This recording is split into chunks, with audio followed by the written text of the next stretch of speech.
allow that awareness to anchor itself in your breath.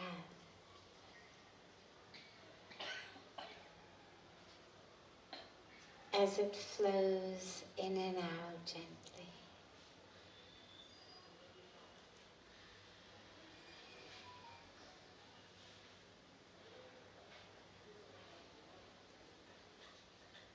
We are simply aware, not changing, not judging, just drawing that awareness.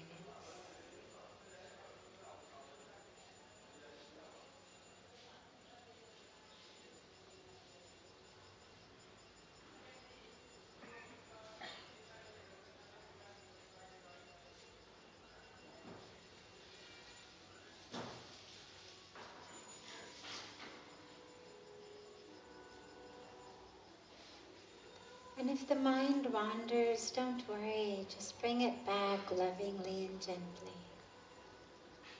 Like you would bring back a small child who started wandering off to look at a caterpillar on the ground. Just take its hand and bring him back. Just bring the awareness back gently.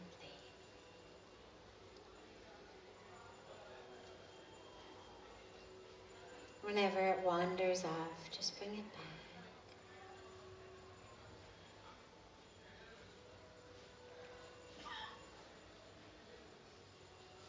And allow yourself to just rest in that place of spacious,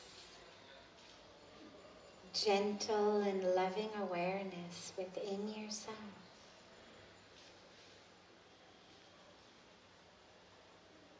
Nothing to change, nothing to do. Just be aware.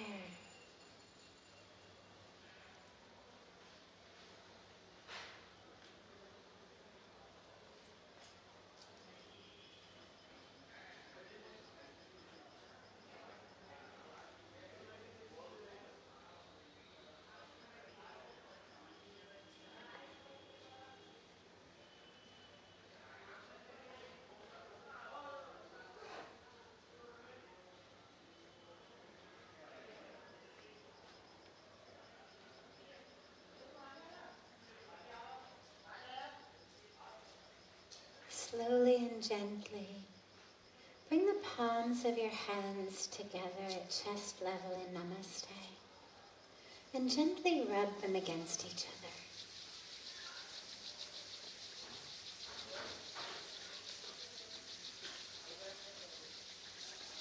Press the palms of your hands into your closed eyes.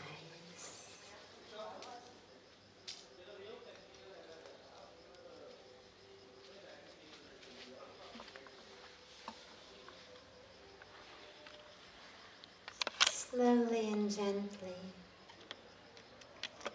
lower the hands and open the eyes.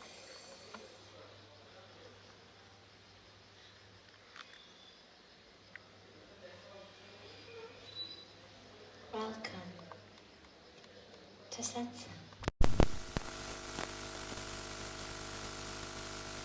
You got holied already. People start early. Such a joy to be together with you all in what will be our final satsang until after International Yoga Festival, because for the next week, starting tomorrow, we'll be in morning till evening programs, and this very, very short time after Aarti will be the only time that people have to eat dinner before the evening program. So We'll regather in Satsang on the 15th, but I do hope that all or most of you will join us for Yoga Festival, either for all of it if you're here for a week, or for however many days you may be here.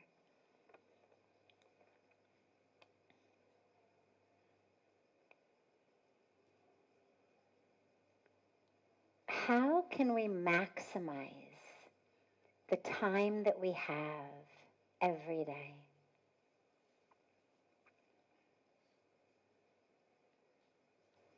So we'll start with that, and then we'll open it up to any questions that anyone here has. So if anyone has yet figured out a trick to get more than 24 hours in a day, they should share it with everybody. You can't maximize the time in terms of increasing it. We all get exactly the same amount. Doesn't matter who you are, rich or poor, pious, irreverent, successful, unsuccessful, old, young. Doesn't matter. It's the great leveler.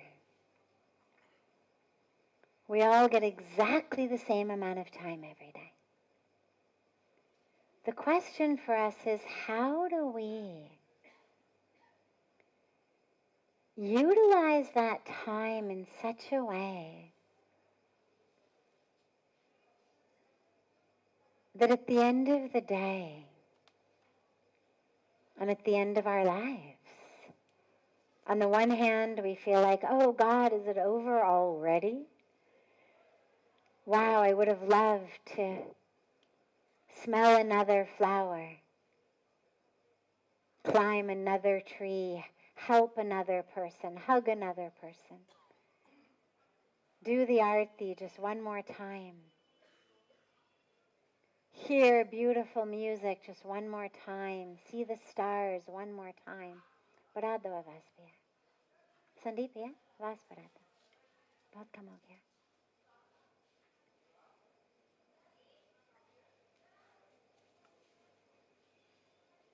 That at the end of that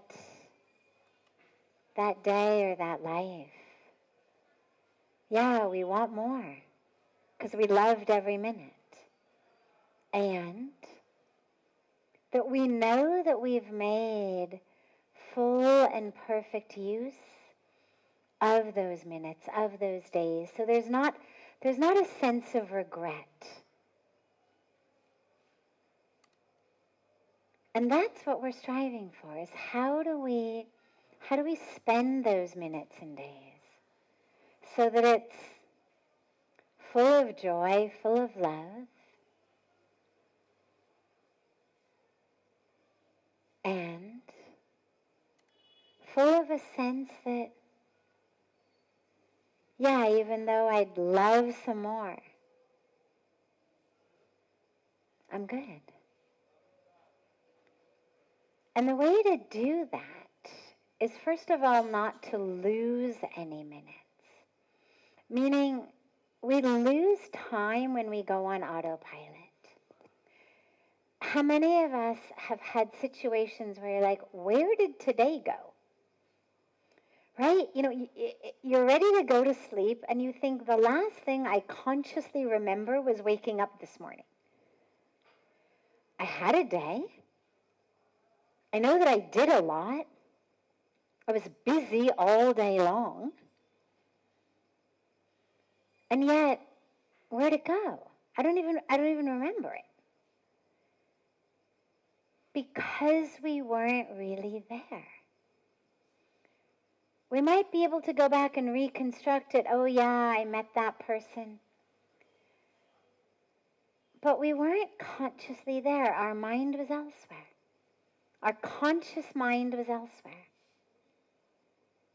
And so in that moment, we were running on autopilot. And when you're running on autopilot, when your subconscious is running the show, then two equally tragic things happen. First of all, you tend to do and say things that you later kind of regret. Because those are the things that are in the pattern of behavior that most of us are trying to work to shift. Unconscious patterns of behavior. We speak in certain ways, we act in certain ways, that we later say, who was that? I don't know where I was. I don't know where my mind was. I wasn't there. So number one, we actually make unskillful choices in the moment because we're not actually present. And number two,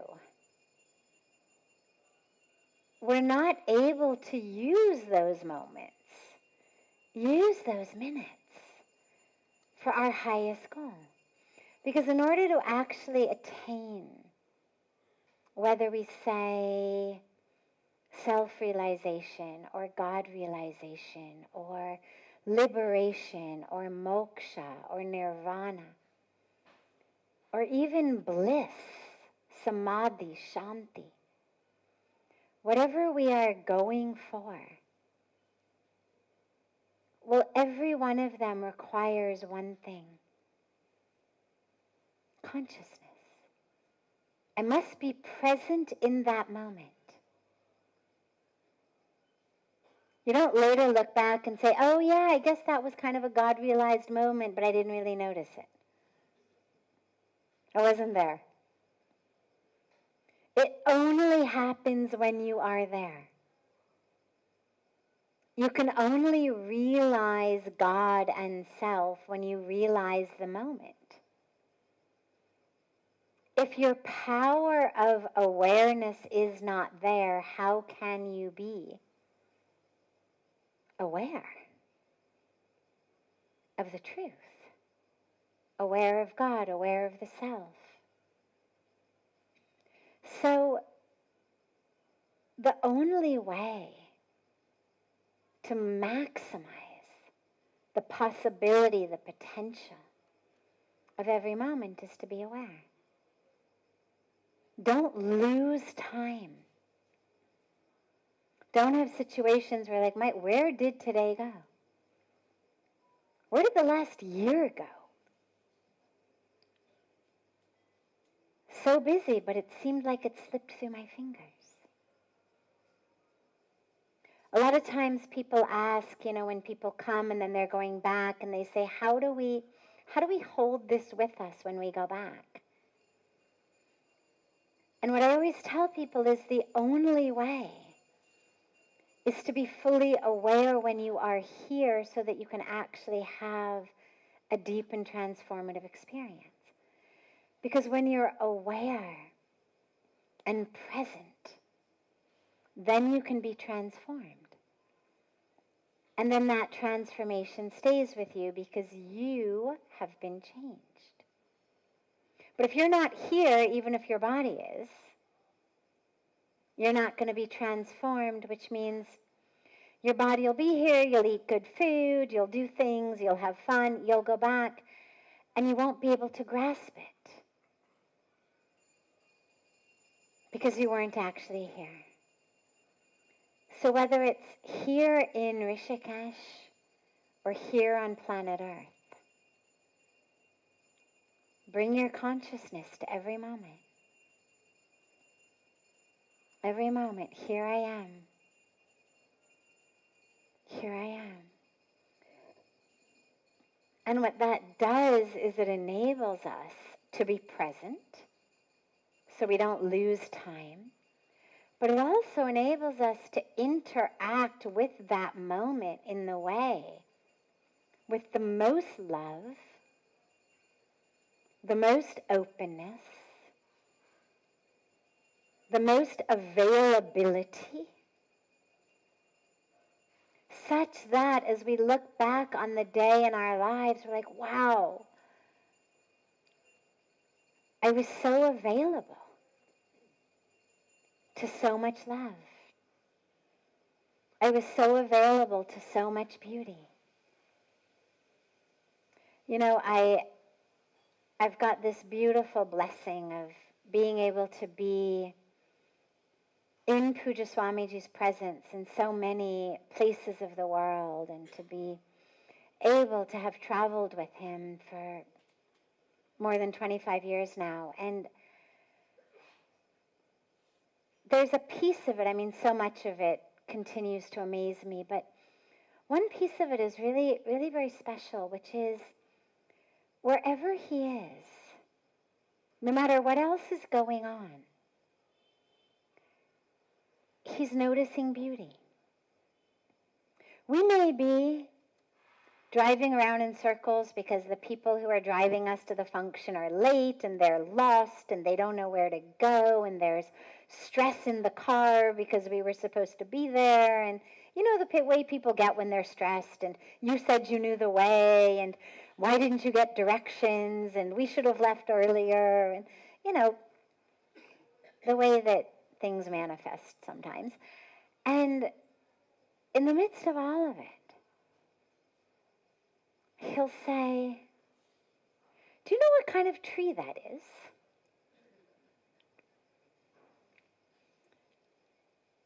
Or, oh, we have those flowers.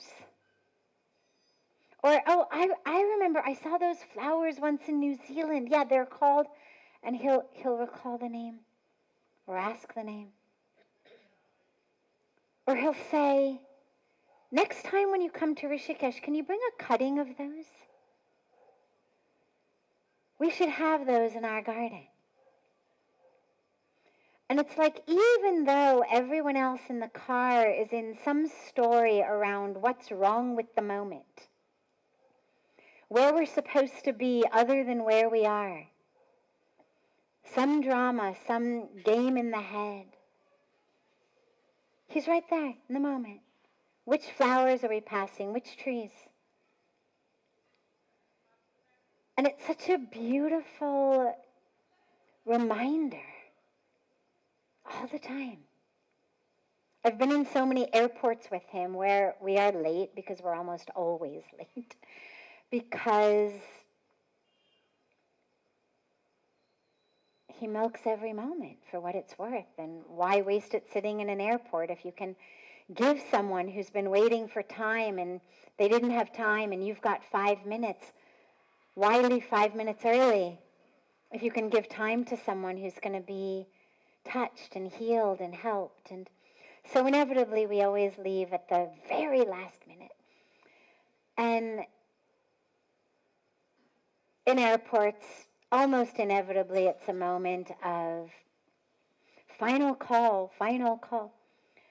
And yet in the midst of final call, again he'll say things like, that's really nice the way they've done this landscaping with the waterfall here. Did you notice that? And I'm like, you know, in 30 seconds they're closing our gate and we are a good, half a mile away from it. I'm sure it's a beautiful waterfall, but like, let's move. And he's right there with the waterfall, with the flowers, with, wow, somebody's done a new landscaping here. Or did I notice the way that they've changed the roofing since we were here last time to allow more sunlight in? He'll say, God, last time we walked through this airport, it was much darker. Don't you remember? Now there's so much light coming through. I think, wow. All I see in the airport is how many more gates till we get to where we're going so that the gate doesn't close before we get there. And even though, we are right on the verge of the gate closing and missing the flight, where is his presence? With the extra rays of light that are streaming through the ceiling. And he's so present that he actually remembers what it was like last time, because he was so present then. And that's still in his awareness, and he's able to... So it actually is doable. even in what we call, mundane existence. People sometimes say, well, you live this world and we live this other world, and that may be possible in your world, but it's not possible in our world. And what I've seen is it's possible in every world. Because being present and being conscious doesn't mean you never miss a flight. It doesn't mean you're never late for a program. It doesn't mean that things don't happen in life. It doesn't mean you never get sick. It doesn't mean people you love never die. It doesn't mean the stock market never crashes. It doesn't mean there's never an earthquake or a fire, or it doesn't mean that things don't happen. It just means that you are there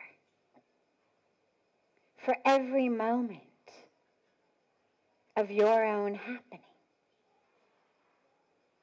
And you don't lose that. So many of us have this idea that somehow being busy is the excuse to not be present. And if you're one of those people, I would give a really, really, really hard look at what excuses you're giving yourself.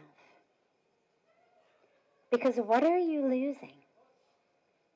And what are you gaining? And in that busyness, what are you gaining? And I'm not saying don't be busy, be busy. It means continually be engaged in action, in karma.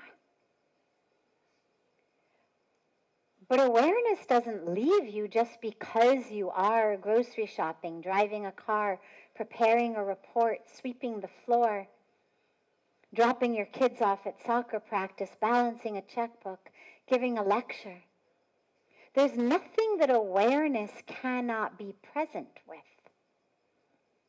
other than the mind going, oh my God, I'm so busy, oh my God, I'm so busy, oh my God, I'm so busy, oh my God, I'm so busy. That's what blocks awareness. So it doesn't mean don't be engaged. It means don't let your mind tell you stories about what you're doing. Don't create a drama that hijacks your mind about what you're doing that prevents you from being aware while you're doing it. And that's the key. So just constantly keep asking yourself, am I here? Am I here? Am I here? And that's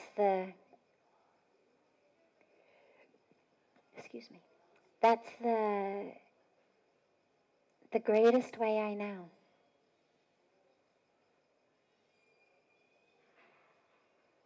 To maximize your experience of, your presence of the 24 hours we can.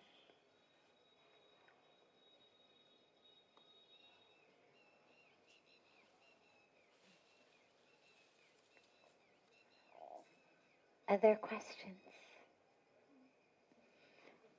Yes, okay.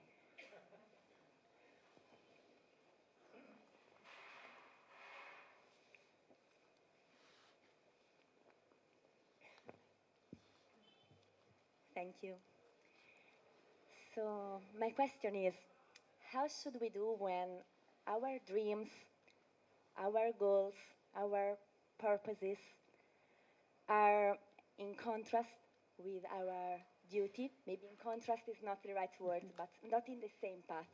I mean, for example, I'm discovering that I love traveling, I love discovering new cultures, living in another country, growing in a spiritual way. But at the same time, I feel guilty because if I follow this path that makes me feel happy, I can't satisfy my duty, stay with my family, first of all, because my parents are not in a healthy situation. I'm an only child. So how can we balance between these two? Beautiful.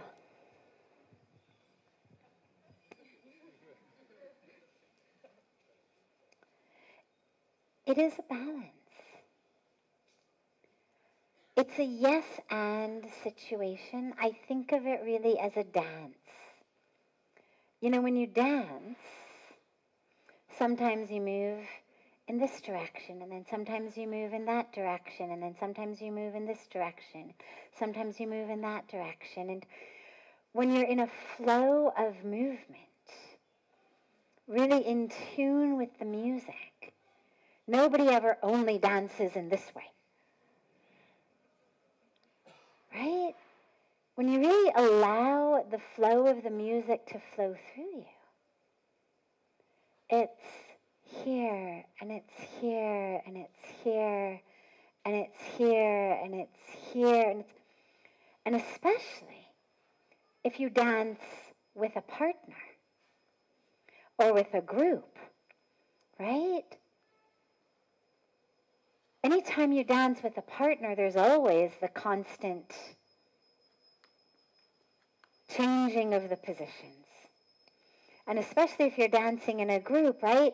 In a circle, or we're constantly moving, right? I mean, there's so many cultures with dances that we do in circles, and you're moving. Now I'm here. Now I'm here. Now I'm here. And I think about the way of balancing what you could call passion and duty, like a dance. There will be moments in your life, and for those who may not have heard, she's talking about balancing this love, this passion that she has found about traveling and being with other cultures, with duty for her parents who are not in fantastic health, and she's an only child, and how to... So there will be times in which they are okay. Times in which you are able to set up a system, a situation in which they are okay. And you go. And then there will be times in which your presence is critically required. And you come back.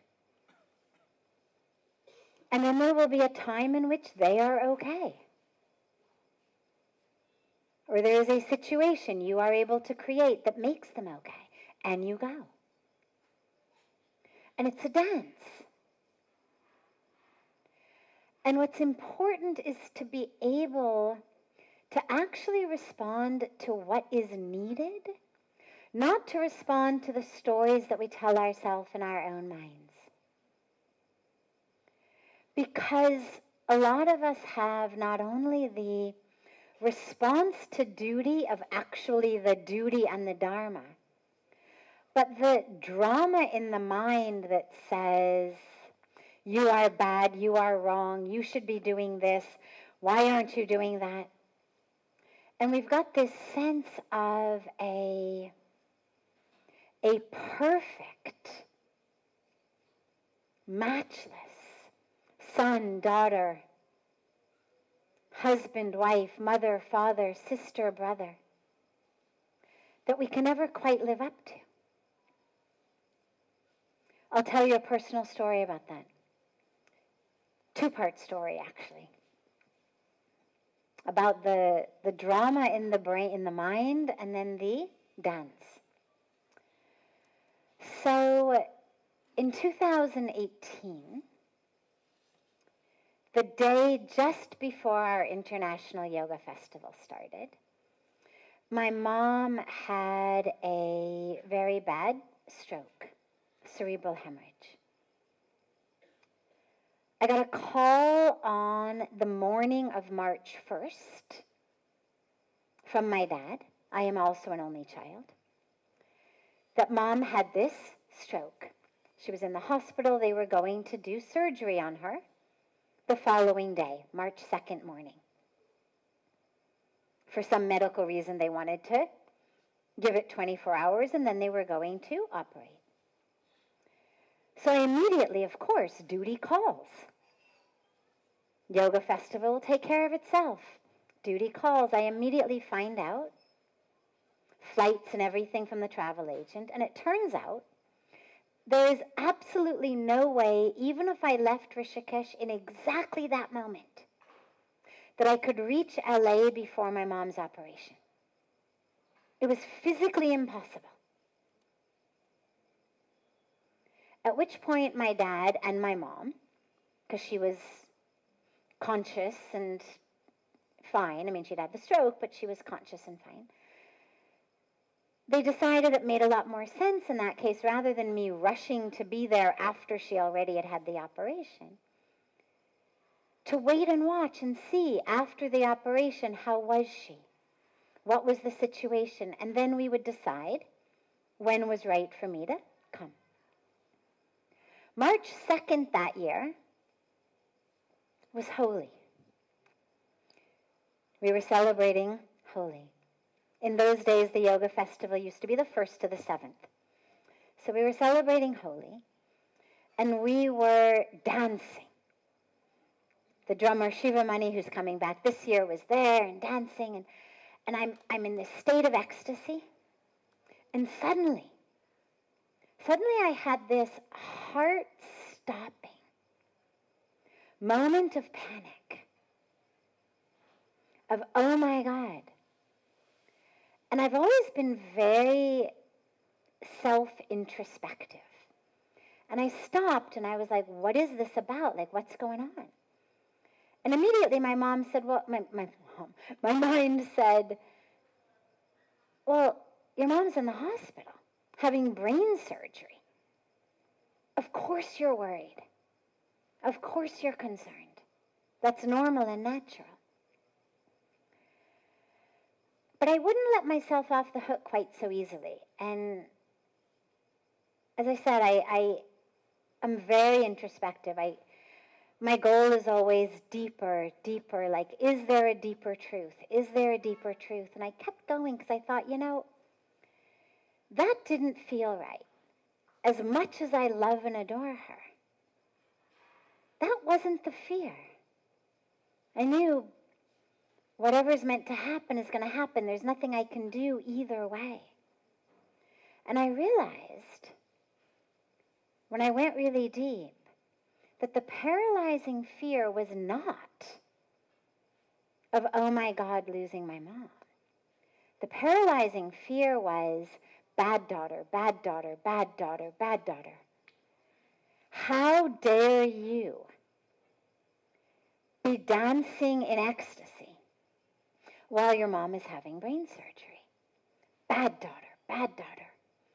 And that the fear that paralyzed me was not due to actually not doing my duty, but due to the drama that my brain, my mind was giving me, the story I was telling myself about somehow that I was not right.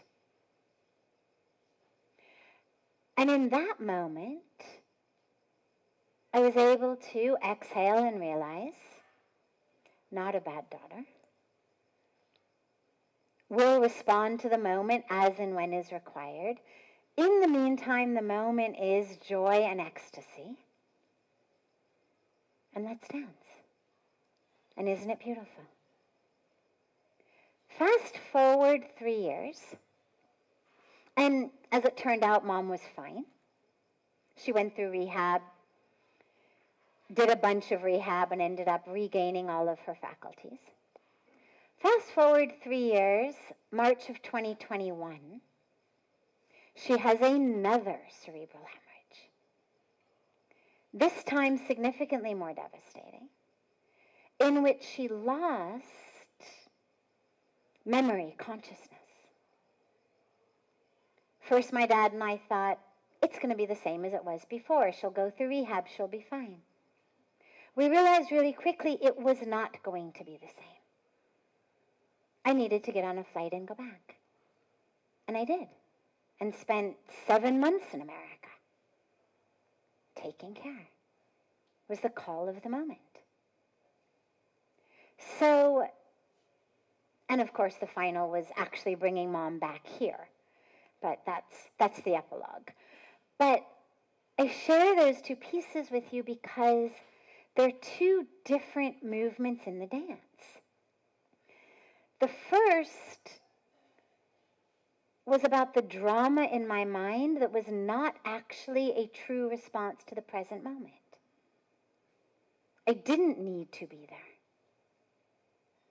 She was going to be fine. There was nothing I could do. In the second situation, I absolutely needed to be there. There was a critical role I needed to play. And so you tune in to the dance. Where is it, when is it that my duty is there? And when is it I am just harassing myself, debilitating myself with stories? Bad daughter, bad sister, bad friend, bad this, bad that. Because we're so used to telling ourselves those kinds of stories. And so there's no equation you can pop in that's going to tell you here is how to do it, other than tapping into your own internal knowing. When is it that you and only you need to be there? And then you show up. And when is it that you don't actually need to be there? Even if someone has an agenda that you should be there. I always say, we're not here on earth. Our highest dharma is not to prevent our family members, our friends, our neighbors, our society from having to face their own attachments, expectations, illusions, ignorances, agendas. We're not here to pave the way so that when someone has an expectation, an agenda, an illusion, that our role is just to fulfill it so they never have to work through that. They'll just have to work through it next life. But a lot of times people will try to manipulate you in a way to get you to fulfill their agenda because they don't want to have to look at it. They don't want to have to work through it. But that's not your dharma. Everyone is here to grow and expand, to let go of their stories, of their agendas, of their false identifications. Our role is not to keep people stuck. And, again, there will be times when they absolutely need you to show up, not for their agenda or expectation, but to take care of them. And you'll do it. And you know what? That'll be your spiritual experience. That'll be your yoga. Caring for a parent, a child, a spouse, a friend, when they really need it, physically, medically, emotionally, spiritually, is a great yoga, a great opportunity for us to expand. And so as you allow the music of the universe to flow through you, you'll know how to dance. Beautiful. Yes, yes. Here and then there. Here, sweetie.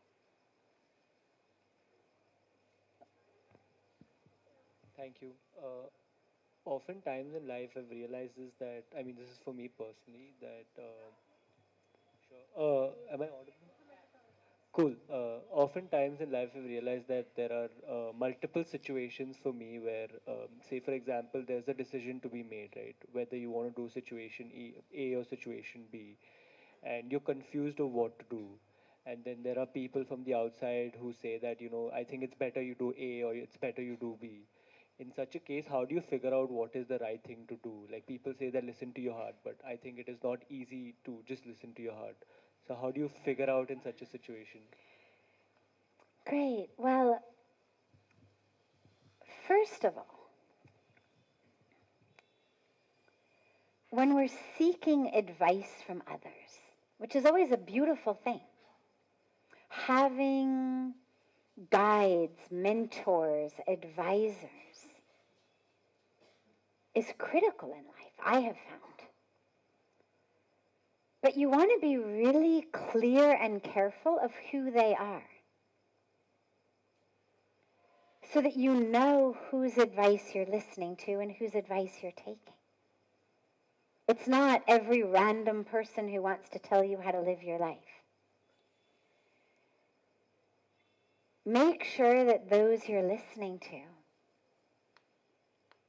have something that you want. For example,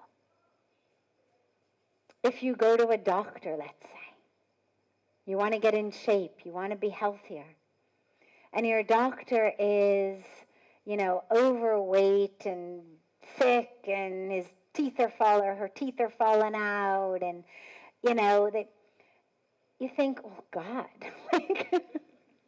maybe I'm better off with someone else, because clearly, while this person may know the facts, they're not able to live it, which might mean that they're not going to be the best person to guide me. If someone themselves is miserable and angry and addicted and, short-tempered and all of these sorts of things, and you go to them for spiritual guidance, you might not get the most powerful guidance.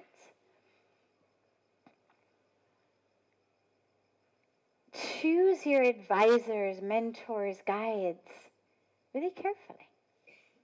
Who is somewhere you want to go?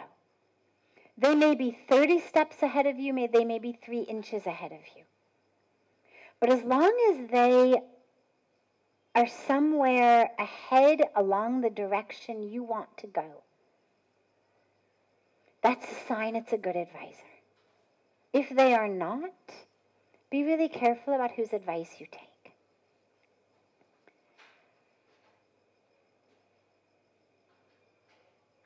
When you then turn within, the voice that knows, you're right, it is sometimes hard to hear because it's quiet. The voices of fear, the voices of desire, the voices of ego are usually the loudest ones in our head. And this is why meditation is so important, because it actually enables you to hear the quiet voice. The inner voice is not always the loudest. Frequently, it's not the loudest. But you will feel it. You will feel it with a different quality. And a good way, train yourself to listen to it. When you've got decisions that are not necessarily the most major life decisions, practice listening to your intuition. Just go with it. See where it takes you. Learn to trust it. You may be scared to trust it on a major decision because we're so unused to trusting our own selves. So as you get used to trusting it, used to hearing it, start small. Some little decision you've got to make, little choice you have to make. Tune in, give your intuition a voice, and then follow it. And then give it a bigger decision later on, assuming it led you in the right place. and then a bigger decision. And if you find that it's leading you astray, it doesn't mean you've got a faulty intuition. It just means you're not tapping into your real intuition yet. It means you're listening to a voice of ego or fear that's wearing the hat of intuition. And it just means you need to go deeper. Okay? Yeah. Beautiful. Yes.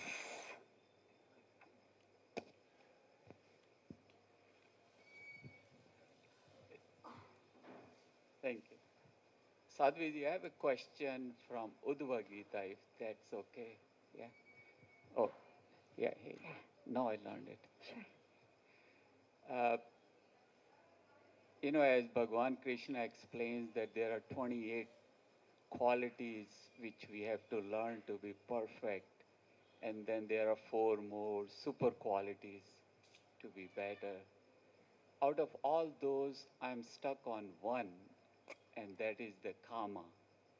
The karma is like everything, like whatever we eat, whatever we do, the comforts of life, and all that. Are you saying calm or karma? Karma.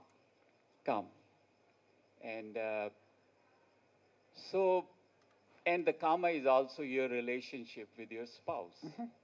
And so we are always trying to please our spouse. Sometimes it takes a lot of time, sometimes it's easier. But in the karma section, Bhagavan Krishna says, do not spend too much time on this. And it's been months I've been stuck on it, because sometimes we have to take our spouse to Italy and we spend like months preparing for it, So it's hard. I have no idea where I'm stuck, but that's the only thing where I'm stuck at. Beautiful. So the word karma, I won't go into too much of the scriptural and philosophical background here, just to be able to take the last question also and keep it really relevant to people of every religion, of every culture. But the word karma can mean literally our relationships, sexual relationships, physical relationships, sensual pleasures. It can mean our work, the work that we do, from which art, prosperity comes to us.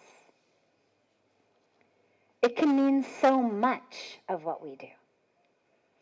A lot of times people think it literally just means sex or sensual pleasures, but it actually doesn't. It's actually much vaster. And he said he's stuck because, on the one hand, Bhagavan Krishna tells us, be sure to please your spouse. But on the other hand, we're told, but don't spend too much time on it. And he says, how do you balance that?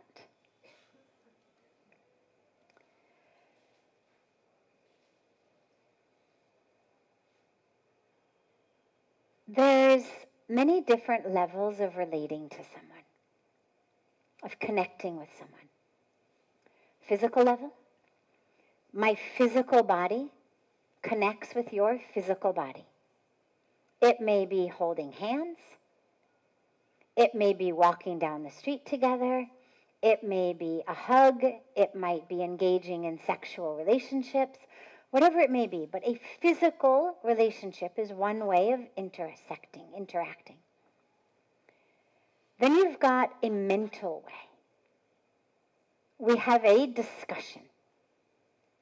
My intellectual mind is connecting with your intellectual mind.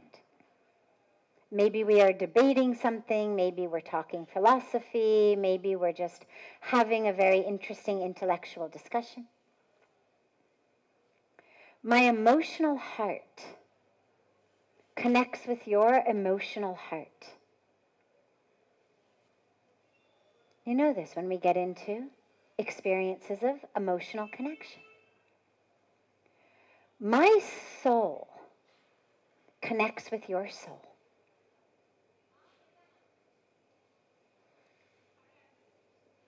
When you interact with your spouse and connect with your spouse, it's not only their physical body. It's not only the 3 months you took planning a trip to Italy, which certainly I can understand seems like a lot of time.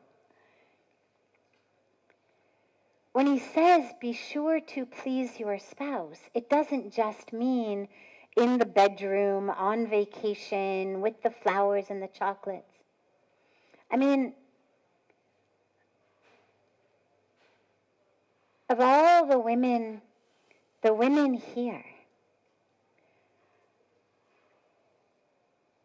raise your hands if you agree with what I'm about to say, which is that even more important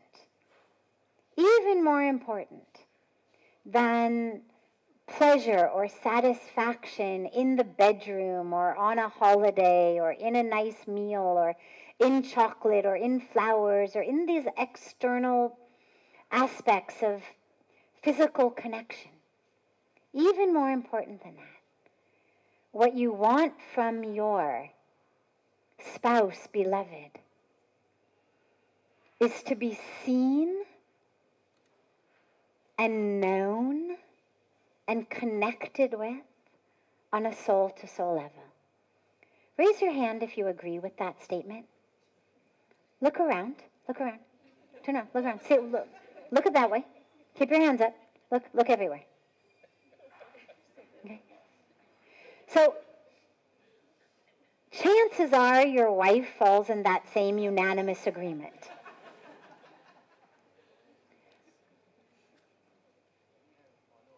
The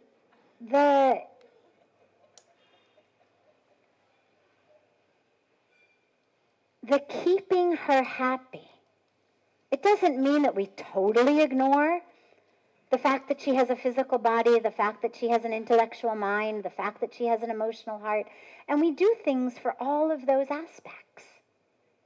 But we recognize that the most important way, both on our spiritual journey, because remember that marriage is a dharma, it's a yoga, meaning it is something we walk to get closer to God.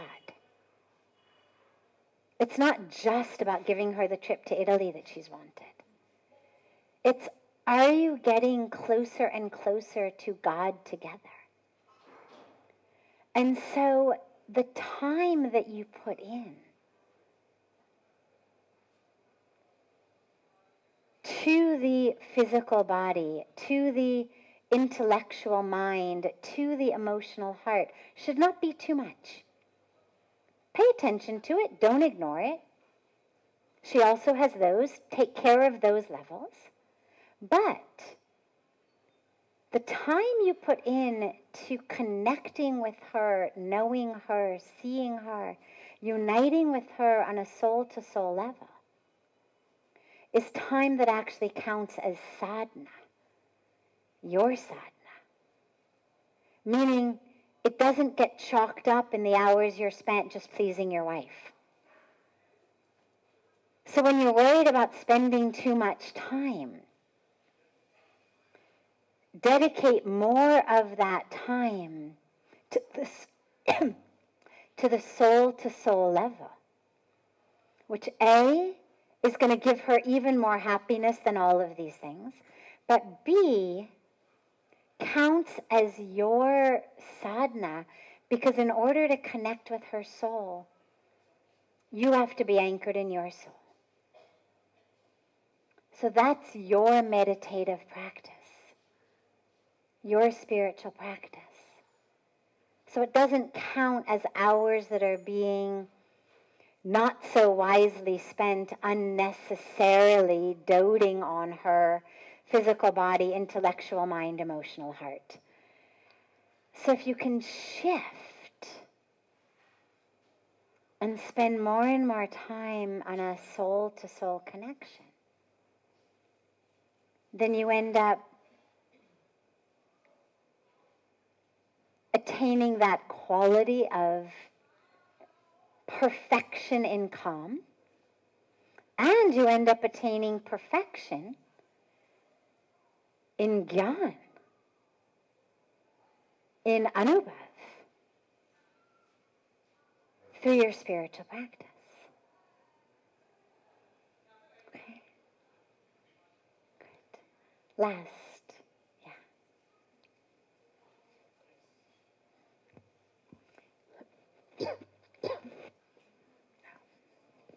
Come back. It's okay. Okay. Yeah. We're all one. Yeah.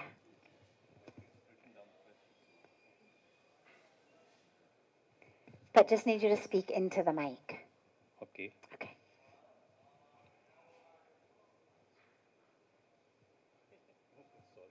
That's okay. In the meantime, maybe we should go over there. Yeah. And we'll come back. Namaste, Sadhviji. Namaste. So I think I have a chain of questions, but I'll start from the root. So my first question is, why spirituality is not taught in schools?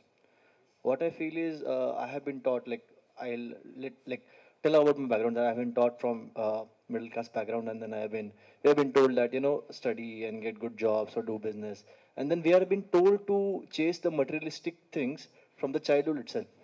And it took, a lot of years for me. In fact, after my mother's demise, actually, uh, I got something like, what is this? Like, what we are chasing? It should be taught in schools. Yeah. Can I continue my question? Oh, sure. I didn't. So, Sorry. I'm sorry Yes, for that. No, that's So- okay. Of course. So why, it took a lot of years for me, and I was associated with some organizations like Art of Living as well to do yoga, meditation. So I've been doing that for many years. And so one day my, mother, she just went away. And at that time I felt like, what exactly is going on in life? What we are doing? We are just chasing materialistic things, and we are just chasing the comforts, and Yeah. all of them, like I thought that everything is going in the opposite direction. So I don't know what is the correct way of living the life. Is it 90% spirituality and 10% of the time we should spend toward comfort? Like, as of now, we are just chasing comforts, and it is just that. And the end goal of comfort is like nowhere. Beautiful. Yeah.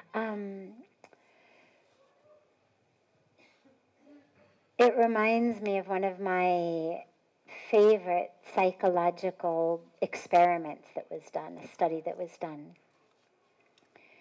where they took subjects, and of course, these studies are done in universities and graduate schools, so their subjects are usually university students, graduate students, intelligent people. And they told them, you need to watch this 6-minute video. And the 6-minute video is a basketball game. And there's a red team and there's a white team. And you need to pay attention and count how many baskets the red team makes and how many baskets the white team makes. Okay, easy enough. Students watch the game, count the baskets. At the end, they're given a form, a quiz, that has 3 questions on it. Number 1, how many baskets did the red team make? They all mostly got it right. It's pretty easy to see when someone makes a basket. Number 2, how many baskets did the white team make? And again, they almost all got it right. Third question, did you notice anything else?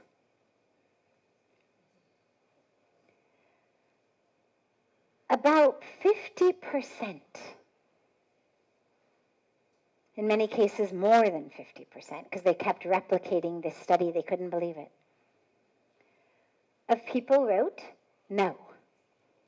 Now, imagine, you're watching a screen, you're a student, you're a graduate student, you're used to paying attention and learning and taking exams and whatnot. You're watching a screen, it's only 6 minutes. It's a basketball game, you're counting baskets. Now, in the middle of that basketball game, it turned out, a huge gorilla came onto the middle of the basketball court and proceeded, and this was actually what the study was about. Nobody cared about a basketball game. The psychological study was on attention. So in the middle of the game, a huge gorilla comes out and proceeds to dance for 30 seconds in the middle of the court and then goes out. 50% of them missed it. Again, more than 50% in many of the replications. Now you think, impossible. You're staring at a screen. How could you miss the dancing gorilla? And the answer is really simple. It's not what they were told to look for. If you tell them in advance, oh, and by the way, don't miss the dancing gorilla, like push a button when it comes out, everyone gets it. Whether they see it or don't see it is determined by one thing and one thing only: what instructions they were given. If they're told to watch for it, or if they're simply told, oh, and by the way, keep your eyes open because something else is going to happen, they catch it. But if they're not, if all they're told is your job is to count baskets, they miss it. And this is what happens in life. This is exactly what you're talking about. We are told your job is pay attention in school, get good grades, get a good education, get a good job, make a lot of money, have a family, build a house, put a white picket fence around it, do this, do that. And we do it. And we do it well. And at some point in our life, tragically for most of us, it's very late in life, we ask ourselves something like, is that all? Did I miss something? Is that really all there was? And so you're asking this question at a young age, which is beautiful. And for me, it's really a matter of spirituality should be 100% of what we do, meaning it doesn't mean we don't have jobs. It doesn't mean we don't go to school and get good grades. It doesn't mean that we don't earn money to put food on the table. It doesn't mean that we don't get married and have families if that's what our dharma is. But it means that we know from the beginning. And by the way, make sure you keep your eyes open, because this isn't actually what it's all about. Do it, but it's not actually what it's all about. So just make sure you don't miss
But I'm seeing my job, I'm seeing my family, I'm seeing my house, I'm seeing all of this action in the world, and I am seeing the truth of why I'm here. So it's not 90%, 10%, it's 100%. But it's a deep 100%, a fully present 100%, 100% in which we have the ability to see both all the time, to count baskets and not to miss the gorilla. Beautiful.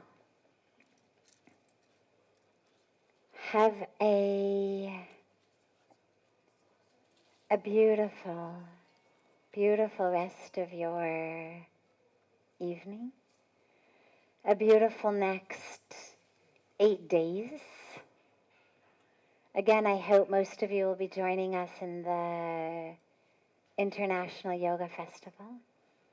But if not, I look forward to seeing you back on the 15th. And so much love to you all.